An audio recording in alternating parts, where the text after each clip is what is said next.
இதில் ஆந்திராவில் ஒரு படம் எடுப்பதற்கு பாகுபலி படத்தினுடைய தயாரிப்பாளர் இந்த 500 கோடி ரூபா பட்ஜெட்டோடு போகிறாங்க. யார்? பாஜக. என்ன கதை தெரியுமா? ஆந்திராவில் ஹைதராபாத் நிஜாம் முஸ்லீம், ஹைதராபாத் நிஜாம் முஸ்லீம், ஹைதராபாத் முஸ்லீமுடைய படை வீரர்கள் இந்து பெண்களை பாலியல் ரீதியாக பயன்படுத்தி கொண்டார்கள். இதுதான் இதுதான் கதை. அப்போது இது எப்போ நடந்தது? ஒரு 300 வருடங்களுக்கு முன்பு நடந்தது. நீங்கள் முஸ்லீம் மன்னன், மக்கள் பூரா இந்து. அப்போது அந்த முஸ்லீம் படை வீரர்கள் இந்து பெண்களை பாலியல் ரீதியாக பயன்படுத்தி கொண்டார்கள்.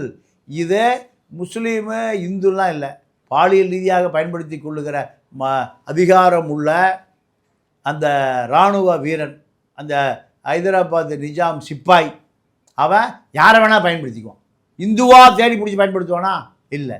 அப்போ இதை ஆந்திரா அரசியலில் பாஜகவை வளர்த்துவதற்காக பாஜக 500 கோடி ரூபா கொடுக்குறான்.